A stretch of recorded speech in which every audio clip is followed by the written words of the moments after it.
Neste momento, Deus, através desta emissora, leva até você mais um programa de fé, com hinos, orações e uma palavra poderosa a seu favor.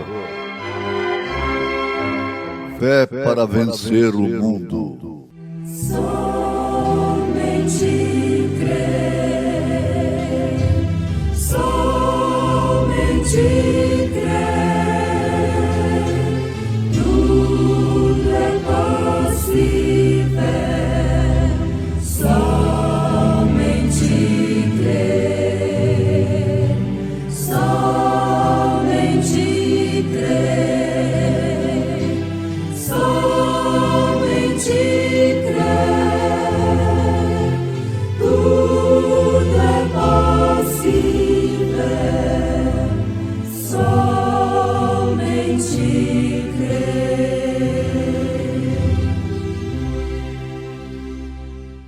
Ainda que eu falasse as línguas dos homens e dos anjos e não tivesse amor, seria como metal que soa ou como sino que tine.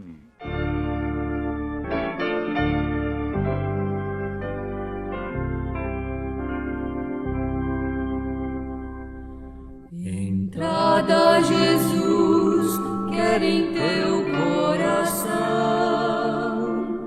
porque não lhe abre então? Não deixes que nada lhe ocupe o lugar. Que resposta hoje vais dar? Vezes sem conta esperado ele tem, e agora eis que espera também, a ver se lhe queres a porta franquear. Oh, quanto almeja ele entrar.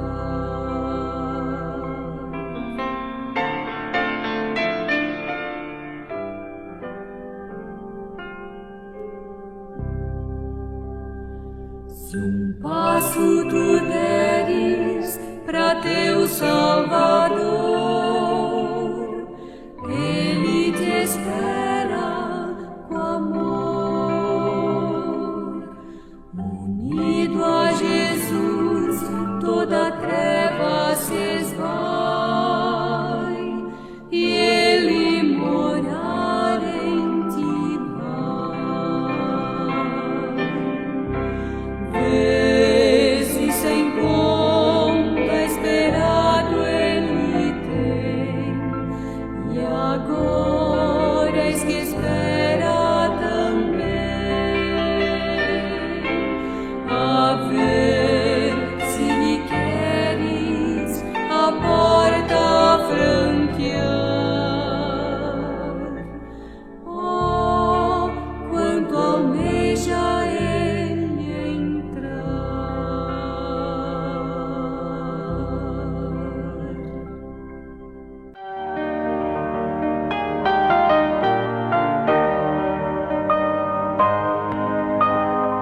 Ouvintes, na primeira carta aos Coríntios, capítulo 13,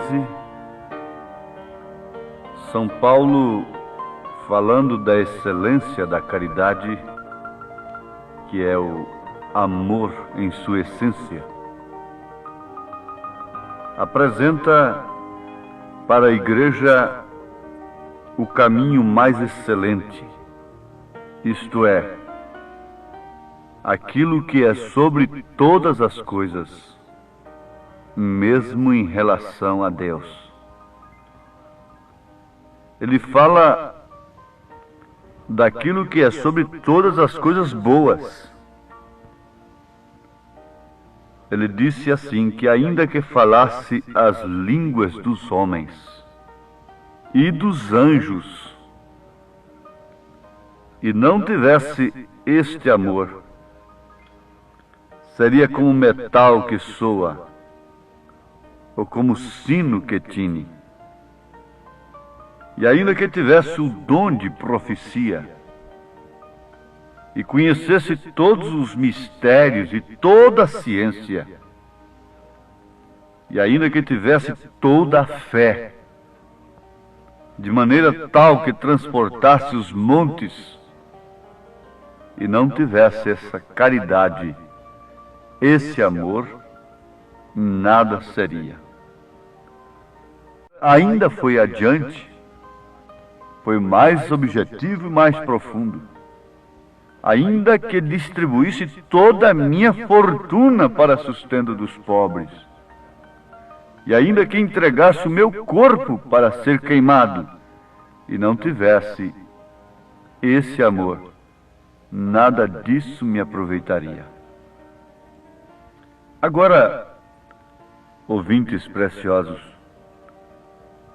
isto está nos explicando perfeitamente que falar as línguas dos homens, dos anjos, profetizar e conhecer todos os mistérios e toda a ciência, ter fé para curar câncer, abrir olhos de cegos, ressuscitar mortos, transportar montanhas por fim,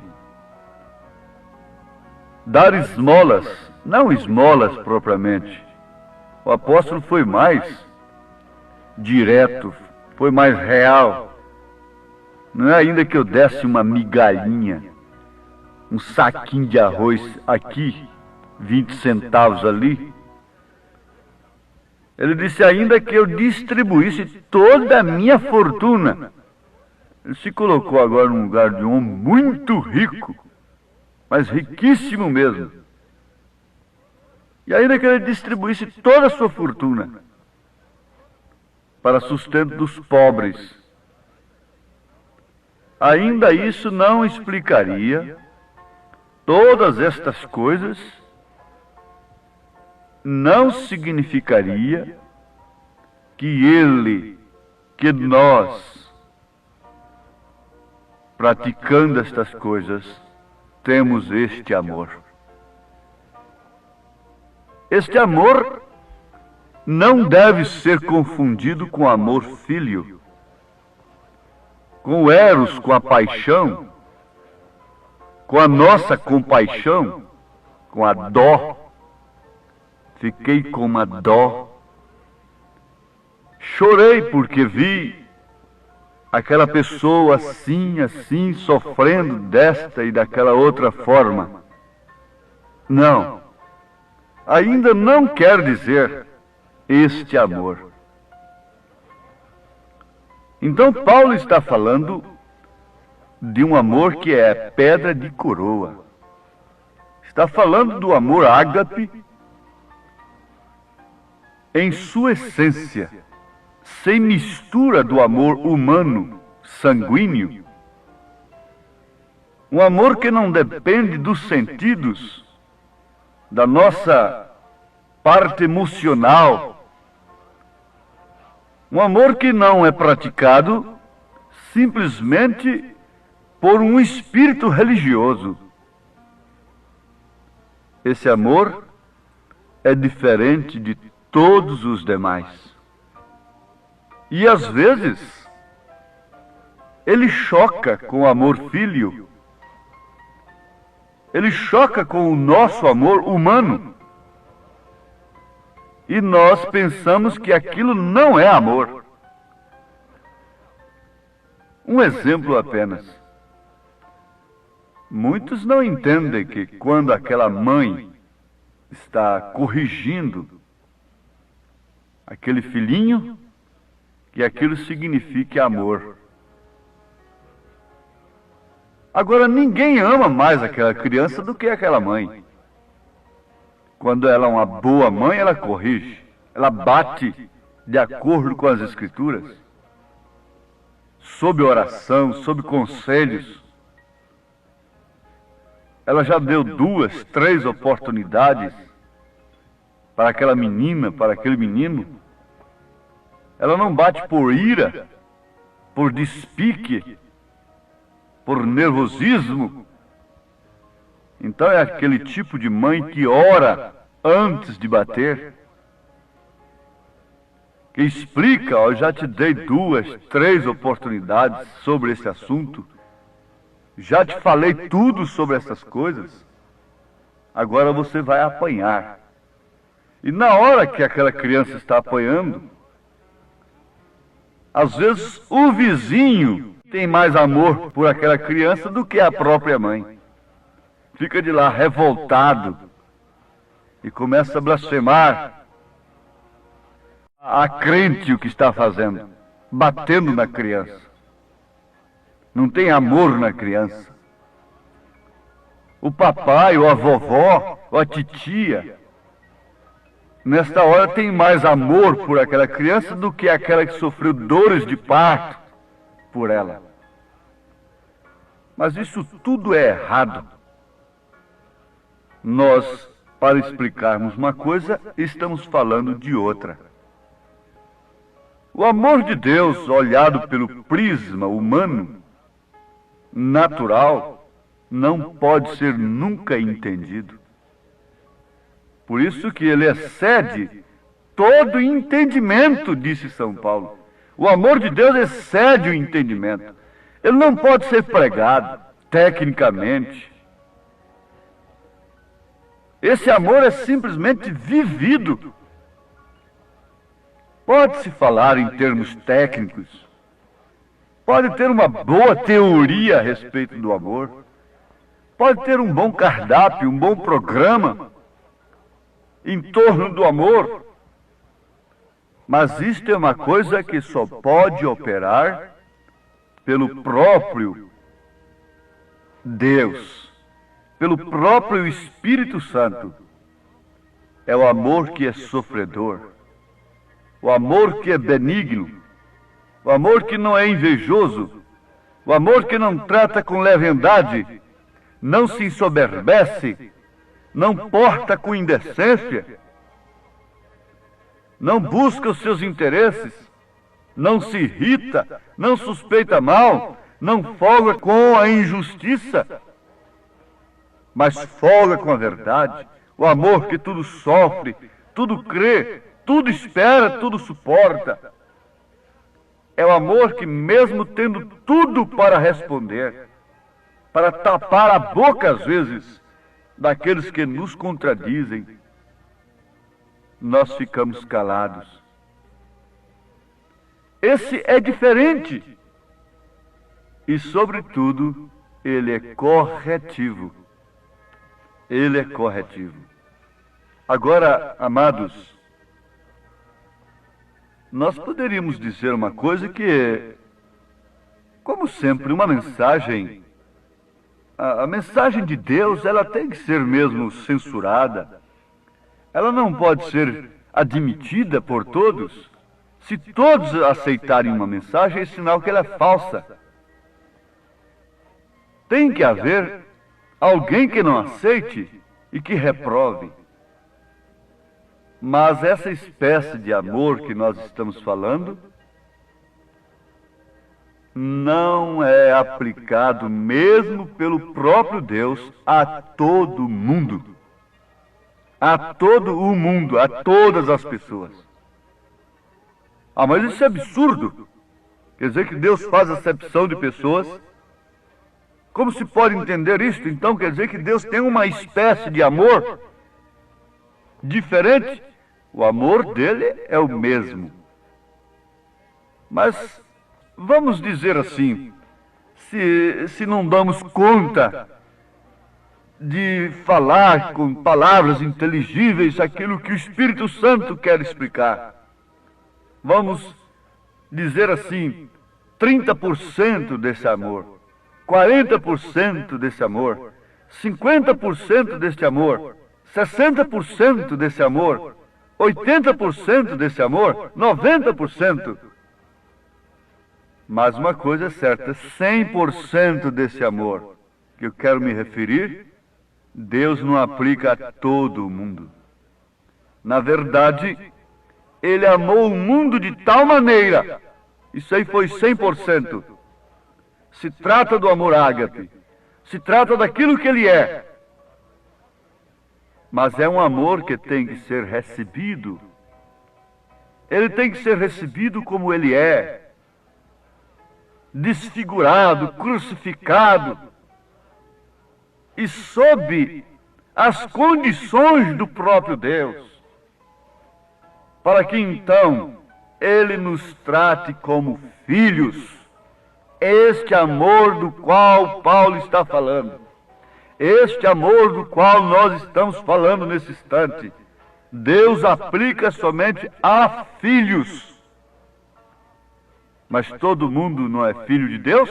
Não. Não, a Bíblia disse que não. Na carta aos Hebreus, capítulo 12, o mesmo apóstolo, São Paulo, diz, versículo 5, e já vos esquecestes da exortação que argumenta convosco como filhos. Filho meu, não desprezes a correção do Senhor, e não desmaies quando por ele fores repreendido. Porque o Senhor corrige o que ama, e açoita a qualquer que recebe por filho. Se suportais a correção, Deus vos trata como filhos. Porque que filho há a quem o pai não corrija?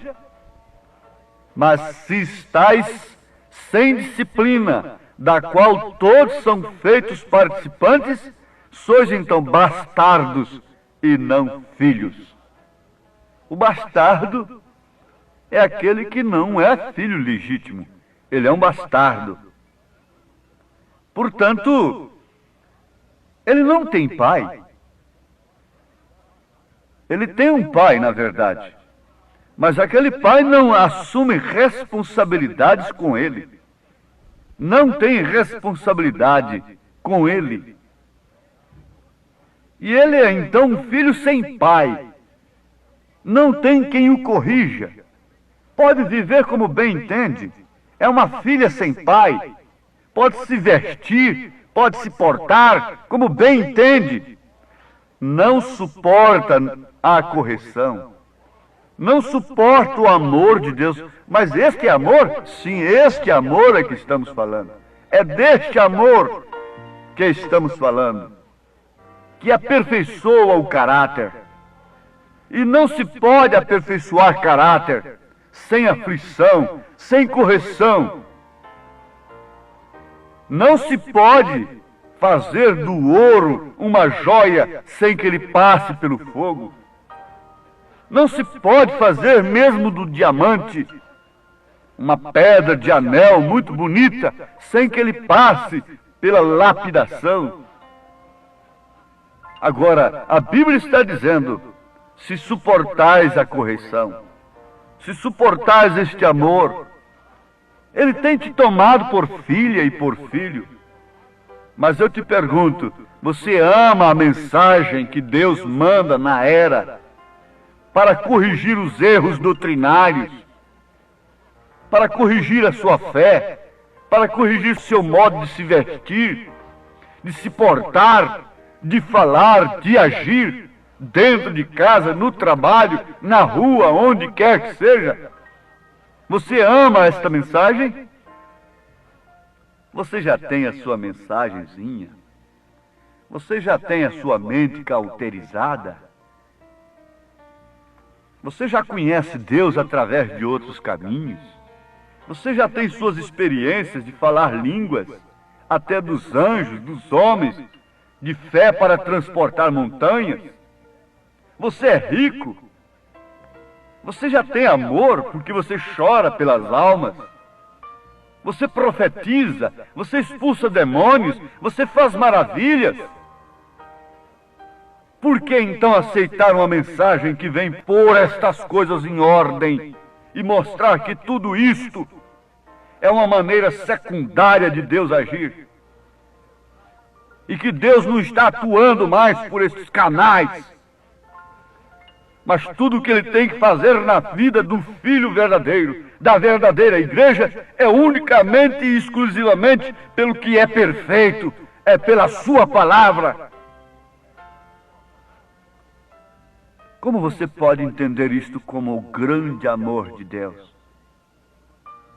Você pode entender aquela cena de Jonas lá no barco, agitado e jogando mercadorias fora? Você pode entender que o amor de Deus estava ali? Você pode entender que o amor de Deus estava nas arenas? Vendo seus fiéis morrendo queimados?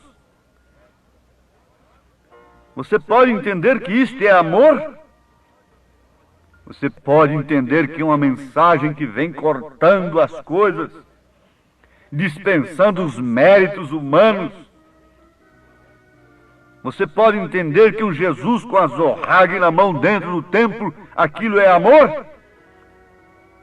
Você nunca entenderia que a mensagem que Deus nos enviou nesta hora é a expressão máxima do seu amor, com este profeta gritando desesperadamente: mulheres, não cortem seus cabelos, porque Deus mostrou para ele através do Espírito Santo e nas Escrituras o que isto significa para a humanidade, para um lar, para uma mulher, para os filhos, gritando: vistam roupa, andam decentemente, vistam-se honestamente, sejam batizados em nome do Senhor Jesus Cristo, arrependam-se, voltem atrás, deixem seus credos, seus dogmas, saiam dela para que não sejam participantes de seus pecados e para que também não incorram em suas pragas.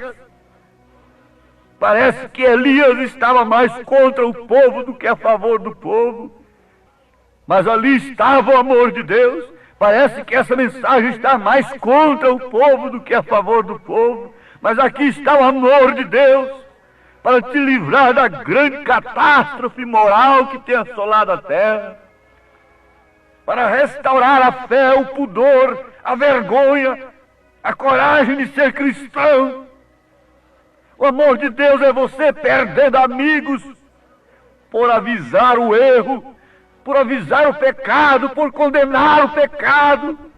O amor de Deus é você se incompatibilizar com todo mundo por causa da verdade, por falar a verdade. Não como um petulante, corajoso, entre aspas, mas como quem está louco pelas almas que estão aí sob líderes cegos e por isso todos caindo no buraco. Aqui está o amor de Deus. A mensagem que Deus enviou nesta era é o que é perfeito e que aniquilaria tudo que é em parte. Esse é o grande amor de Deus. O grande amor de Deus, este grandioso amor, é bem maior do que alguém possa imaginar. Excede a tudo que se possa conhecer. É insondável, inigualável o amor de Deus. Vejo o amor de Deus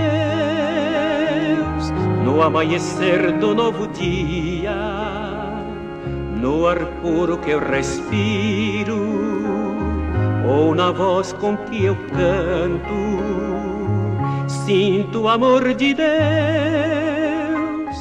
Na verdade, toda correção ao presente não parece ser de gozo, senão de tristeza, mas depois produz um fruto pacífico de justiça nos exercitados por ela. Posso sentir esse grande amor a cada passo que eu der, mesmo quando o fim vier. Aceite nesse instante esta mensagem gloriosa do Espírito Santo, e você é filho, porque é Deus tratando com você, te exortando, corrigindo, para te preparar para o arrebatamento, em nome de Jesus Cristo. Amém.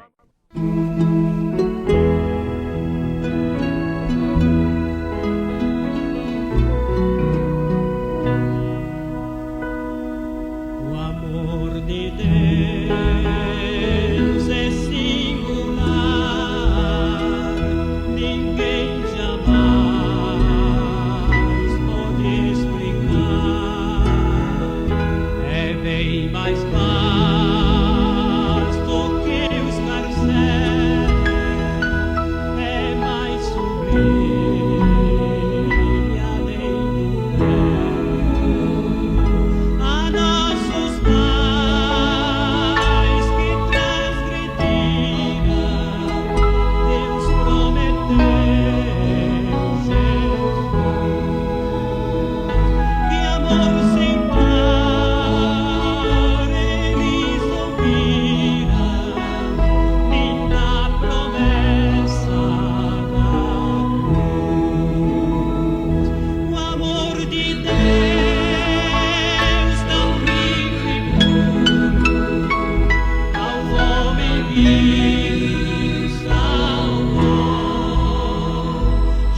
tristes todas fossem penas e os homens todos escrivães, nem mesmo assim o amor seria descrito em seu fulgor. Oh, maravilha deslumbrante desse eterno amor. O amor de Deus tão rico e puro ao homem que salvou, jamais tem fim, é bem seguro, ao céu de luz eu vou.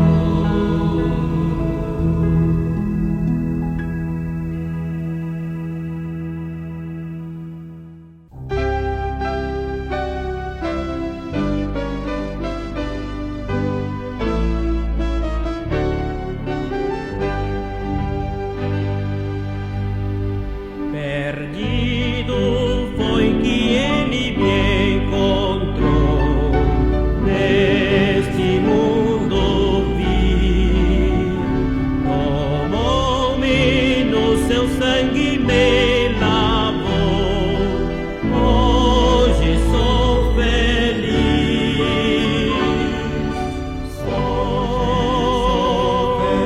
hoje sou feliz, foi-se meu temor.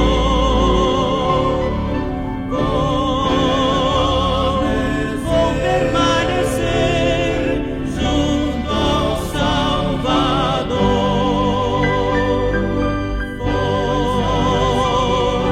Foi-se a escuridão, vai a luz do céu, pois eu sei que sou do meu Senhor e Ele é